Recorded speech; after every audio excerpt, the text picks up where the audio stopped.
Olá, mulher linda, sábia que edifica o lar. Eu sou Eliane Cristine e estamos fazendo a leitura do livro Arrependimento Profundo e Eficaz de Hernani Santos. Esta leitura foi autorizada. Para a aquisição do livro, entre em contato com a editora Vem. Leitura 35. Arrependimento, a necessidade universal. Pai, eu oro pela amiga que me ouve. O pecado traz culpa e vergonha. Mas a tua graça traz redenção e restauração.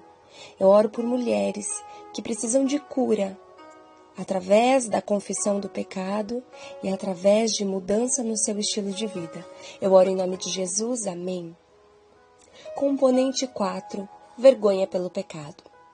O quarto componente no arrependimento é a vergonha, para que se envergonhe das suas iniquidades. Ezequiel 43, versos 10.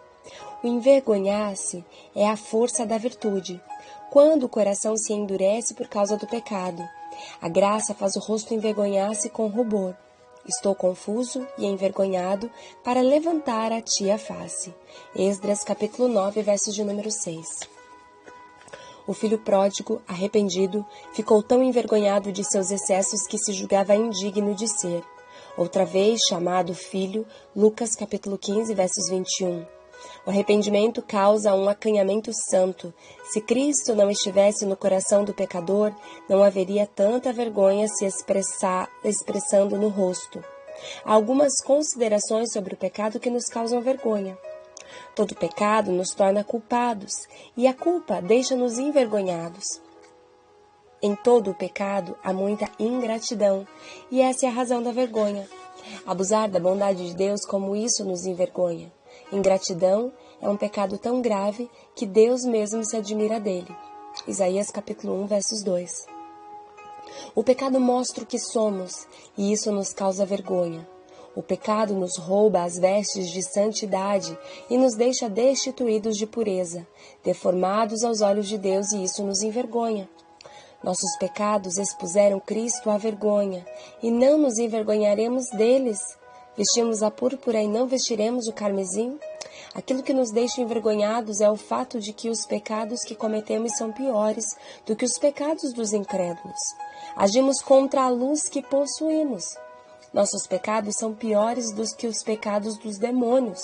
Os anjos caídos nunca pecaram contra o sangue de Cristo. Cristo não morreu por eles.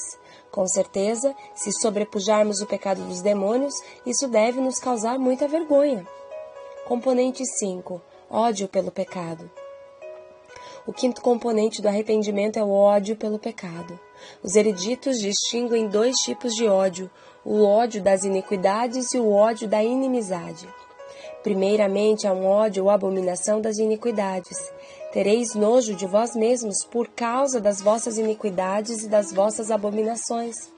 Ezequiel capítulo 36, versos de número 31. Um cristão verdadeiramente arrependido é alguém que detesta o pecado.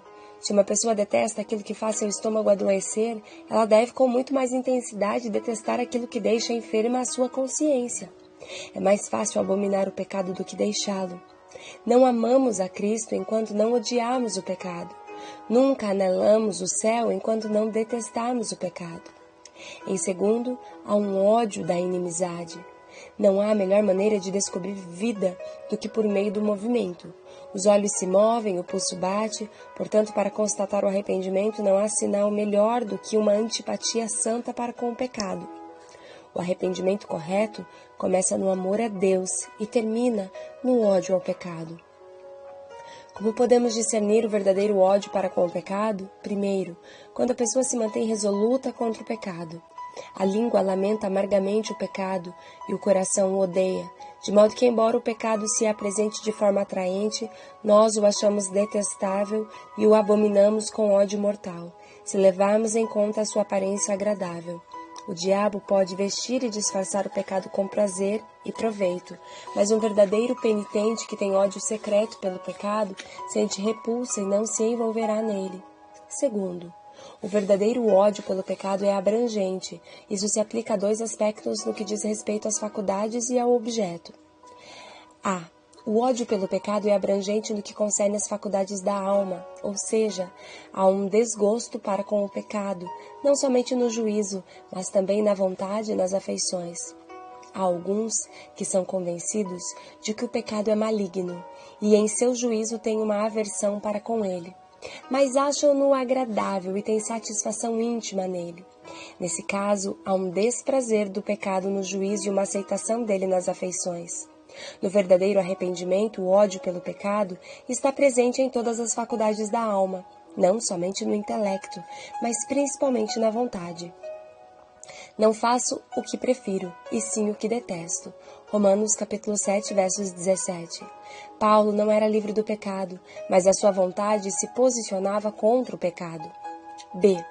O ódio pelo pecado é abrangente no que se concerne ao objeto. Aquele que odeia um pecado odeia todos.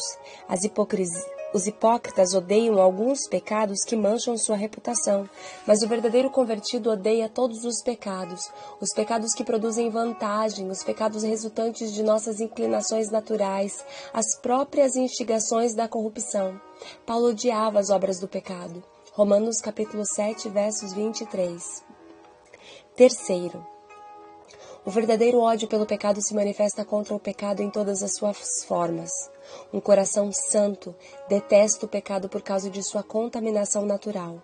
O pecado deixa uma mancha na alma. Uma pessoa regenerada aborrece o pecado, não somente por causa da maldição, mas também por causa do contágio.